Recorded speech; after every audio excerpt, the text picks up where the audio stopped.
Love You to Death, Stan Kraychik Mystery. Second in the series. Writer Grant Michaels, publisher St. Martin's Inn, New York, 1992.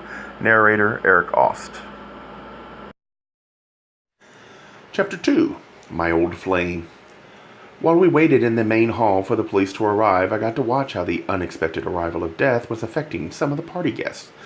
Prentice Kingsley was holding his wife, Liz Carlini, close to him, almost tenderly. I'd never figure a Brahmin capable of such warmth, especially in public. Then again, perhaps the lovey-dovey bit was only because they were in public. For her part, Liz Carlini was pale and shaky. I guess among all the details of her grand scheme that night, she hadn't counted on death appearing as an uninvited guest at her party. Near them, and also standing together, were Dan Dougherty and Rafik. They looked confused and lost, as though the drama of their rocky romance had been rudely interrupted by sudden death. The curtain had come down on them mid-scene. Further away, I saw John Lau with Mary Finney. I recalled that earlier he'd been arguing with Prentice Kingsley, and she had yelled at Laurette in the kitchen. The unlikely twosome, a growling brown bear and a yappy yellow lapdog, looked around the crowd suspiciously while they exchanged words through tightly held lips. I couldn't quite make out their relationship. Were they husband and wife, brother and sister, or just corporate colleagues? Whichever it was, they looked personally bothered by the turn of events, as though the inconvenience was solely theirs. Nicole, Laurette, and I were together too. Nicky was comforting Laurette, who was weeping quietly. Meanwhile, the security guards had their hands full, trying to keep order through the rest of the crowd. A few bloodthirsty souls wanted to get into the kitchen to see the dead man firsthand, but most of the guests wanted to leave the premises entirely. Their clean, insulated lives rarely had to face death so directly, and they wanted no part of it. For them, death was probably an antiseptic, second-hand experience by telegram or telephone. Some sorrowful words described the merciful passing of a favorite aunt, along with the bitter news that you now own the property in Martha's Vineyard or Belvedere. Isn't it sad? They utter mournfully, but mentally they're jumping dikes and thinking, "Oh, swell!" The noisy arrival of the police only aroused them all to the kind of emotional chaos usually reserved for Dow Jones plummeting. For their part, the cops entered with their inevitable style, all heavy feet and loud voices and squawking radios. Their particular kind of intrusion can push anyone's latent hysteria over the edge. They probably planned it that way. The leader of tonight's gang turned out to be a familiar face. One detective, Lieutenant Vito Blanco. I'd met him previously, and let's just say we spent a lot of energy trying to get along with each other. On the positive side, Branco is a Mediterranean dreamboat, tall, proportioned, and muscled like an athlete, with olive-toned skin and black curly hair and those glittering blue-gray eyes. He's also straight, which makes him good fantasy material. His greeting? "Christ, not you again!" "The lover speaketh to his beloved." "Hello, Lieutenant," I said with a fey wave of my left wrist. "It's been a while." Bronco responded with a grunt, which was his version of a quick retort. "Not long enough," he muttered. Then he asked, "What happened here?" I explained the events as clearly and as calmly as I could. I was with the others out here in the party wall. We all heard a scream, and I recognized Laurette's voice, so I ran into the kitchen to see what was wrong. "Which way to the kitchen?" I pointed the way, and Branco ordered some cops to go there. Then he turned back to me. "Who's Laurette?" "She's my friend, but when I went to point her out, she'd vanished from Nicole's side." "She was here a minute ago," I began to explain, but Branco turned to one of his assistants and barked an order. "Find her!" Then, as if to win a round of an ongoing but unstated contest between us, he said to me, "We've got the place surrounded. She won't get away." "Lieutenant, she's not trying to escape. She had nothing to do with this." "We'll decide that. Go on with your story." Sure, I said and looked directly at his face, a brief look that required me to reconcile, yet again, with this handsome creature who seemed to exude an intoxicating scent of wild balsam, was, technically speaking, the enemy. After a moment of visual and olfactory pleasure, I continued. Lorette was trying to help the man, but he wasn't responding. It wasn't exactly what I'd seen happening earlier. She hadn't tried to help at all, but I wanted her to appear blameless, so I enhanced the fact a bit. Then what? Said Bronco. Then I got down to help him. I thought maybe he was choking and I know CPR, but I couldn't do anything for him. He was gone within minutes. Branco turned and addressed the crowd of restive partygoers. You'd better get comfortable, folks. We're going to be here a while. One of the crowd spoke up. It was John Lau. Can't this be done another time? He said. It's inconvenient for some of us to wait around here at your leisure. Leisure is not a word I'd use with Branco, who replied coldly as if reciting from his rulebook. We'll question you all here now, one at a time. Of course, that kind of arrangement wouldn't go down with these people.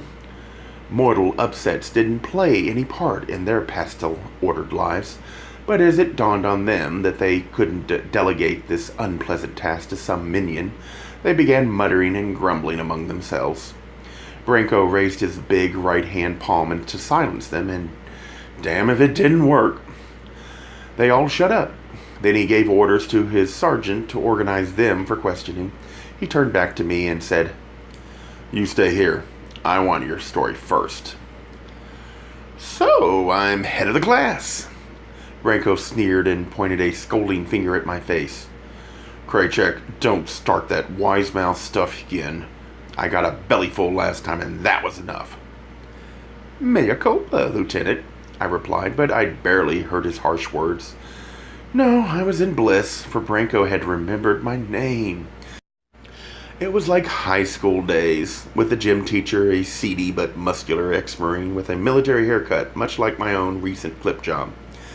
He had acknowledged my name only, the most athletic jocks, and me, the class sissy. My distinction? I'd gloriously failed every one of the tests ordered by the President's Council on Fitness. But I redeemed myself when it came time to transform the coach's gym for the annual spring cotillion. No mere crepe paper decorations for my grand designs.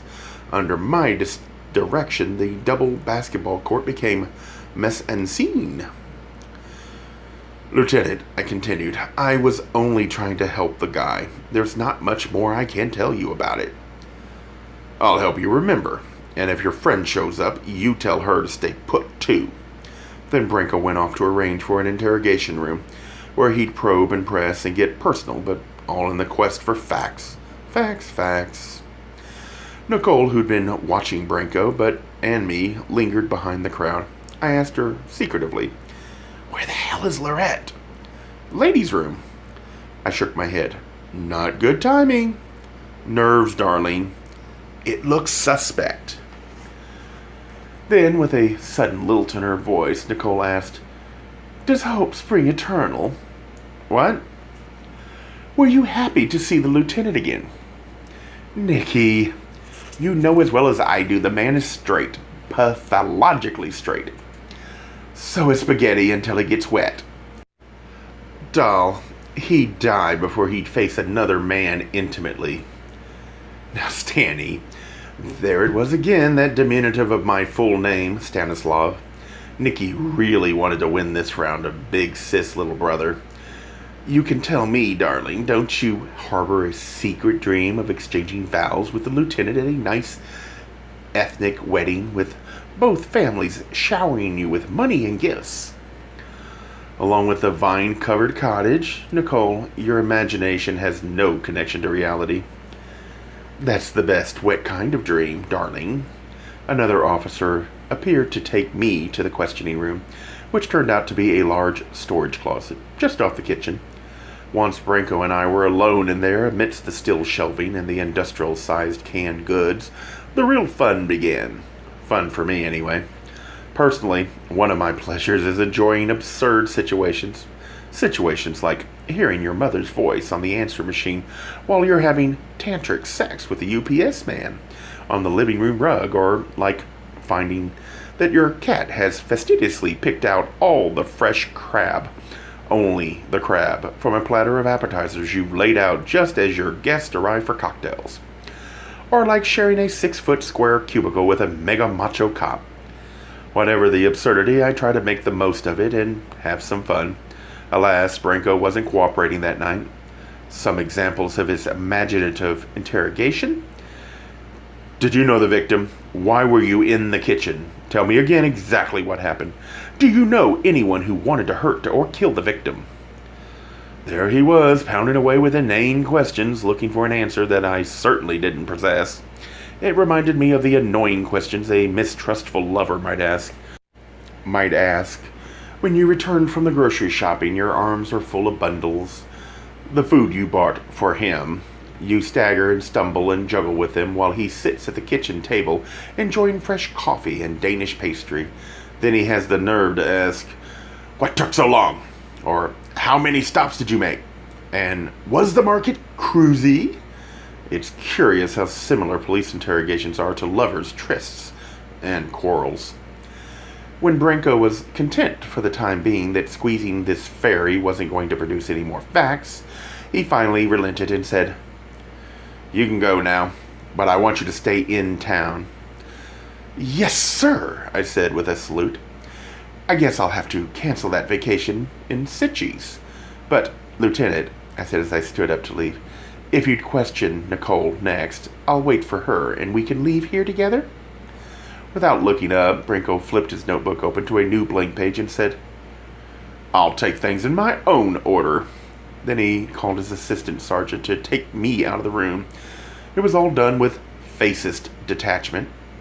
As I was escorted from the interrogation chamber, 2 other police officers appeared, grappling Laurette Cole between them. She was struggling to pull free, and I was embarrassed for her, especially since one of the officers restraining her was a woman. I stepped up to Laurette and said quietly, "Don't resist, just surrender." "Surrender? What, Venus? I did nothing." "I didn't mean it that way, but you have to be questioned like everyone else." "I did not give him any chocolate. He took it." "Don't talk now, Laurette. Wait until they question you. You're only making it worse." "Venus, they will send me back, and my boy too. What about my boy?" "Laurette, listen to me." It was clear that she needed to relax, so I tried to help her breathe deeply. She resisted, but I kept on, holding her close with my lips near her ear. I murmured a soothing mantra, not my own personal mantra, of course, but something simple and quieting, but it was hopeless. My cop escorts were tugging me away from Laurette, while the officers holding her were doing the same from her side, only more violently. Meanwhile, Branko came out from the questioning room, just in time to hear one of the cops say to me, "Keep to yourself, mister. There's no secrets now." "I'm just trying to calm her down. She's got plenty of time. She'll get her chance." Branko stepped up to the 2 officers holding Laurette. "You got her," he said to the sergeant. "Good. I'll deal with her later, after we're finished here." "Lieutenant," I said, "she's upset." Branko gave me a cold, blank stare. I went on, "She'll say things she doesn't mean. That's entrapment." Branko ignored me and ordered the officers to take Laurette outside to a cruiser. "We'll handle this now, Kraychik." His voice had no feeling in it, just calculated power. Laurette looked back toward me as the police dragged her away. "Venus, tell my boy, stay with him. He is waiting for me." I nodded to her. "I'll take care of it, Laurette." Laurette's son was a precocious 4-year-old named Tobias. When Laurette worked at Snips, I saw a lot of Tobias, sometimes too much. I suppose technically I was his godfather, make that fairy godfather. If you believe in such things, sitting out the night with Tobias wasn't exactly what I had in mind, but then, what are friends for? I wanted to tell Nicole what had happened and where I'd be, but the party crowd was locked away in the main hall and the door was guarded. I'd have to call her later. from Lorette's place, since my own cop escorts were shoving me roughly toward a nearby exit. Outside, in the painfully cold February night air, the street was full of people and police cruisers. It was all flashing lights and cawing radios, the epitome of the ordered chaos the police are so good at creating. I loitered a few minutes, hoping to sneak back inside to Nicole, but the outside cops let me know that I was not welcome anywhere near the crime scene. Here I'd be a good citizen, and I called them in and tried to cooperate with them, and what did I get for it? Booted out and sent off like a bum. A Gay Mysteries audiobooks. I think it is easy to hate a label, but a face humanizes the word. So this effort is twofold: to offer comfort to those like myself that your world didn't end because you don't fit into the view of acceptable society on both sides, and in hopes of helping those with family that are LGBTQ, that it doesn't mean we are aliens from the child they once knew. Reassure them so they can maybe be supportive at the same time, being true to their values.